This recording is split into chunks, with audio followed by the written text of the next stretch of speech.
بہت زیادہ بلانے والے ہیں، ان کے ہاں چلا جاتا ہوں۔ میں نے دیکھا تو ان کا بھائی جو ہے ایسے چل رہا تھا تو ہاتھ میں تسبیح تھی، بات تھوڑی کرتا تھا، تسبیح زیادہ پڑھتا تھا۔ اس کا دبئی میں بہت بڑا کاروبار، جسے کہنا چاہیے بہت بڑا کاروبار دبئی میں۔ کہنے لگا گاڑی میں جا رہا تھا، کچھ لوگ آئے، گاڑی کا دروازہ کھولا، بیٹھے، مجھے لے گئے۔ پھر میرے گھر والوں کو مہینوں پتہ نہ چلا، اور اس کے بعد بڑی اذیتوں کے بعد میں چھوٹا۔ اب وہاں بیٹھ کے پھر اللہ ہی تھا تنہائی میں، اور تو کچھ تھا ہی نہیں۔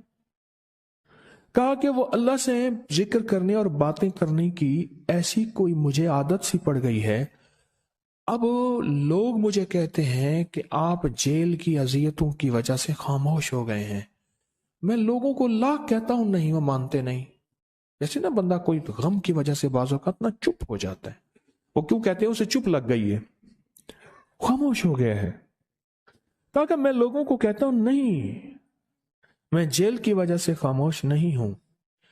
اس قید نے، اس جیل نے میرے اوپر جو آزمائش بھیجی ہے، اس قید نے اور جیل نے میرے اوپر جو آزمائش بھیجی ہے، اور میں پھر وہاں ذکر کا عادی بنا، دعاؤں کا عادی بنا، تسبیح کا عادی بنا، اعمال کا عادی بنا، اور وہ عادت سی پڑ گئی ہے۔ اور وہ عادت سی ایسی پڑی ہے کہ بس سارا دن اب اسی میں لگا رہتا ہوں، سارا دن اب اسی ذکر میں اور اسی یاد میں لگا رہتا ہوں۔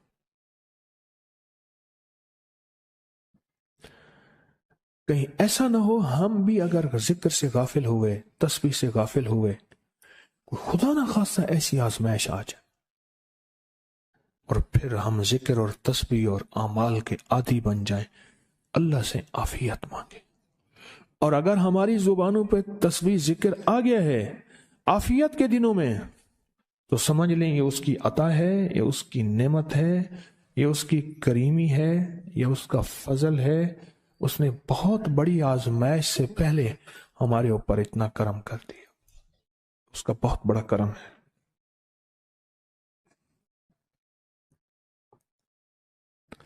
اس لیے اللہ جل شانہ کے حبیب کملی والے نے آزمائشوں سے پناہ مانگی ہے۔ اللہم انی اعوذ بک من جہد البلاء، آزمائش، کوئی بلا آ جائے، ودرک شقا، شقاوت میں میرا نام آئے، بدبختی میں، یہ بھی آزمائش ہے، وسوء القضاء، میرے لیے ایسے فیصلے ہونا شروع ہو جائیں جو مجھے برباد کر دیں، ایک کے بعد دوسرا میرے حق میں فیصلہ، میرے خلاف فیصلے سارے، وشماتت الاعداء، اور ایسا وقت میرے آزمائش نہ آئے کہ دشمن تالیاں بجائے، دشمن ہنسے اور میرا مذاق اڑائے۔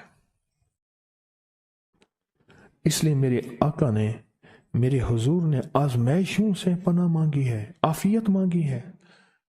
اللہم انی اعوذ بک من زوال نعمتک، اللہ نعمت دی پھر اس کا زوال آ گیا، وتحول عافیت، عافیت دی اور تو نے چھین لی۔ اللہم انی اعوذ بک من زوال نعمتک وتحول عافیتک وفجاءت نقمتک وجمیع سخطک، اے اللہ کو میرے اوپر ایسے حملے ہوں اور سختیاں میرے اوپر شروع ہوں، مولا میں اس سے پناہ مانگتا ہوں۔ میں مانگتا کیا ہوں؟ ربنا آتنا فی الدنیا حسنۃ، اس سے دنیا کا بہترین پیکج مانگتا ہوں، وفی الآخرۃ حسنۃ، تو اس سے آخرت کا بہترین پیکج، شاندار، لاجواب، بہترین۔ ہاں، آزمائشیں، مصیبتیں، تکلیفیں، حوادث، حادثات، ناکامیاں، بیماریاں، پریشانیاں، میں نہیں مانگتا مولا۔ اللہم انی اعوذ بک من الہم والحزن، ہم کہتے ہیں ٹینشن کو، انزائٹی کو، اسٹریس کو، ڈپریشن کو، اندر غم ہے باہر پتہ ہی نہیں، اس کو ہم کہتے ہیں۔ اور حزن کہتے ہیں جس پہ ہائے ہائے ہو۔ اے اللہ میں تجھ سے اندر کا دکھ جو مجھے دیمک کی طرح کھائے، اور باہر کا دکھ جو مجھے تڑپائے، اندر کا دکھ کھائے اور باہر کا دکھ تڑپائے، اللہ میں اس سے پناہ مانگتا ہوں۔ ہم والحزن، عجز والکسل، ایسا کہ میں عاجز ہو جاؤں یا میرے پر سستی غالب ہو جائے۔ کتنے لوگ ایسے ہیں ان کے اوپر سستی غالب ہے، بہت بڑی مصیبت ہے زندگی کی۔ میرے آقا کملی والے نے اس سے پناہ مانگی، اللہ کے حبیب میرے آقا نے آزمائشوں سے پناہ مانگی ہے۔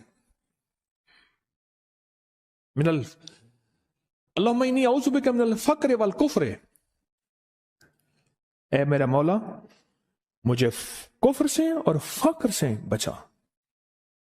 فقر ایسا، غربت ایسی آئے کہ میرے ذہن میں ہر وقت لوگوں کی جیبوں پہ نظر ہو، ہر وقت لوگوں کی جیبوں پہ نظر ہو۔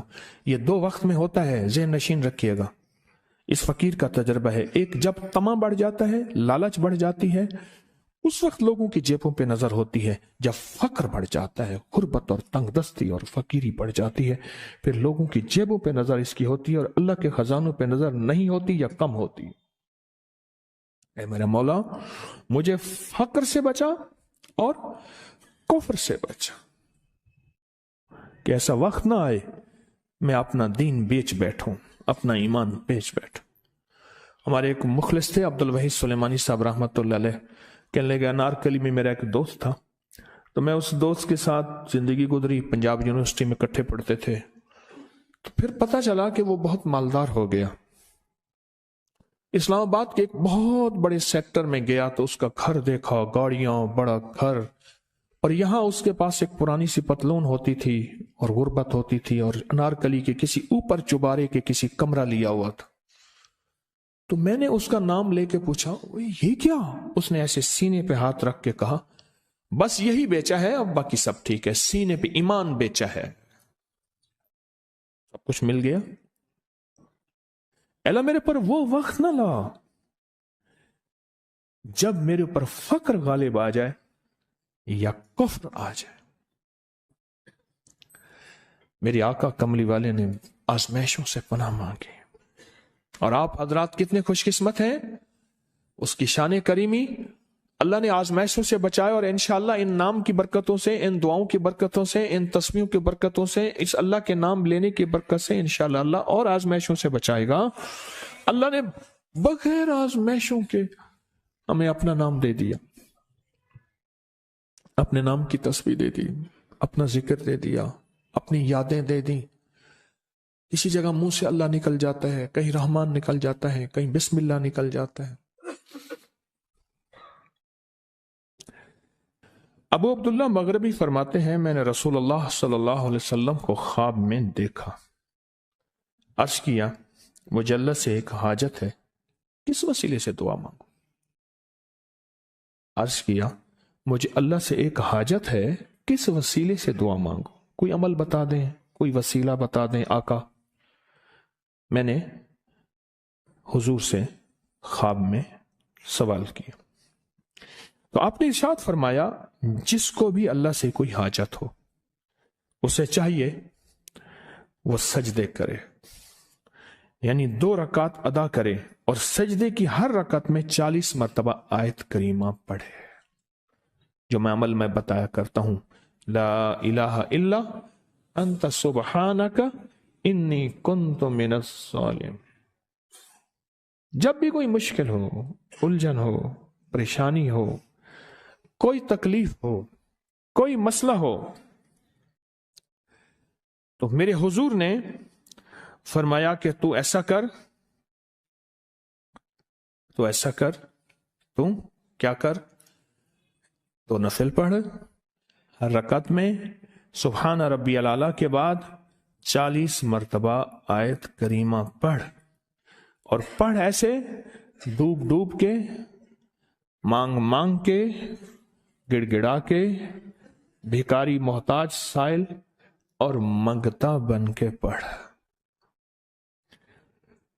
اور حدیث میں آیا کہ کوئی مصیبت زدہ اس کو نہیں پڑھتا جس کی مصیبت دور نہیں ہوتی۔ آیت کریمہ کو فرمایا کوئی مصیبت زدہ اگر پڑھ لے اس کی مصیبت دور ہوتی ہے۔